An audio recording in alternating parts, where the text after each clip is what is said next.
part 2 of a little Lyman video now. This is the new Hawke Sidewinder 30 scope. This is the first focal plane model. Just setting it up for eye relief and comfort on my rifle. So I'm just going to finger tighten those in position just to stop it sliding around, but with a little bit of grip on it. I'm just leveling the reticle now.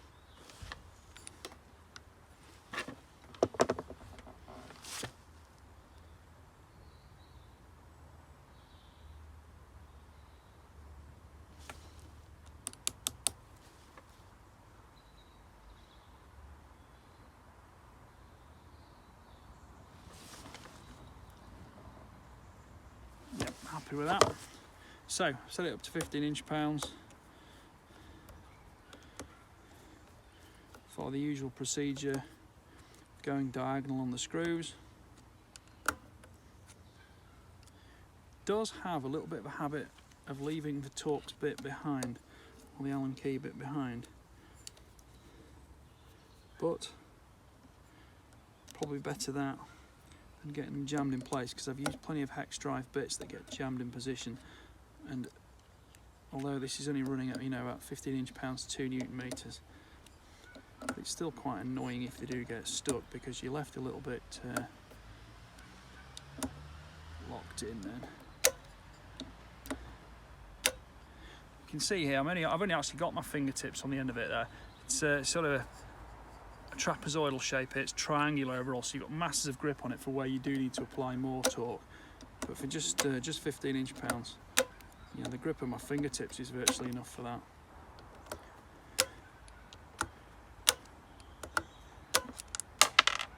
Again, see, it's dropped out. Slightly annoying, that.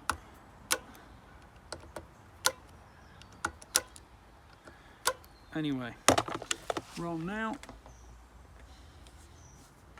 And that's looking very nice.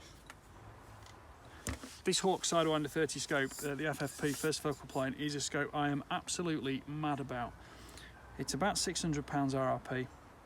It is so easy to use, so precise, and as well as air rifles, which I've used it on loads, I've actually used it on quite a few centerfires as well, out as far as 850 metres, which on that particular rifle, without a Picatinny rail, an inclined Picatinny rail, was as far as it would dial to. And you know what? I don't feel as if I was missing out using it that day at all, because all the accuracy was there, the click values were there, and of course, being first focal plane, the aim-off capability of the reticle inside in milliradians also matched the turrets perfectly. Windage and air elevation both lift to turn. There isn't a zero stop, but there is an indicator window on the back there. 56mm front end. Magnification range on this one is a 6-24. It's a 4x direct tube. It's as bright as it can be on a £600 scope with that kind of mechanical specification. Parallax control is all the way down to 10 yards, which makes it excellent for rimfire and for air rifle usage. But you know, for the bigger stuff, it will dial out to infinity. And also on the left side, you've got illumination options there. I review all sorts of stuff. I use lots of scopes. I use lots of very, very expensive scopes. 2,000, 3,000, 3,500, even 4,000 pounds isn't out of the ordinary for me. But do you know what? That 600, I think it represents absolutely stunning value for money, because people say to me, "Oh, did you not want to put one of the big scopes on that gun?" I say, why bother? This one is just as comfortable to use. It's got excellent eye box, 100mm of eye relief, and for daylight conditions, you've got great image resolution. Okay, it's not the brightest scope in very poor light, but importantly, when you zoom up, it doesn't have kind of a cliff it drops off. It fades slowly in terms of its light to light transmission, which I think is the hallmark of a better scope, because you can keep it as high as you want it without being forced lower. Although I am someone who tends to use lower magnification, which I can appreciate on scopes with good image resolution, sometimes you do want that bit more precision. So, you know, when you know for a fact that you go out hunting, you think, well, there's no way I'm going to use more than 20 power on this scope, because it goes milky above 20 power, and as low light happens, that milkiness gets even worse. Well, that's the thing. This doesn't, because the diminishing image quality due to the diminishing light is totally linear with that magnification setting. and that's what I like. It's got a throw lever on here. This one can be taken off. You can just see it probably just unscrewing there. I leave it on because it's easy, especially on this air rifle. It doesn't intervene with a side lever on it. But even on a bolt action, it's quite short, quite compact, and with the bolt opening, you know, you still get clearance on a 90 degree bolt.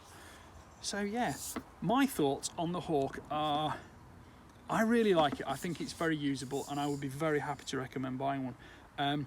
I'm not going to tell you all the ifs, buts, ends, outs, details and specifications of it, because those are all available online.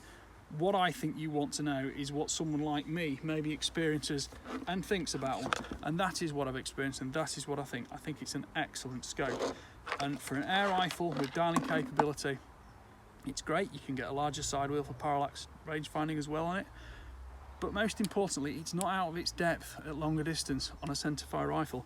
There's plenty of elevation travel on it, and if you do want to add an inclined Picatinny rail, you will get more of that elevation travel from the scope, and you can shoot out to longer distances, because let's face it, at super long distances you're generally not shooting tiny targets.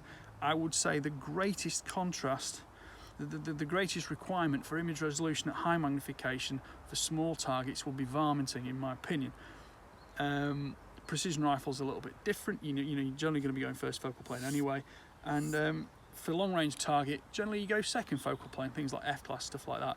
You've got a big target, but you need a precise aim point, but you've generally got static positioning of rifles with better rests. So, a few of my thoughts there. Hawke Sidewinder 30, FFP. Do you know what? Go for it. I like it.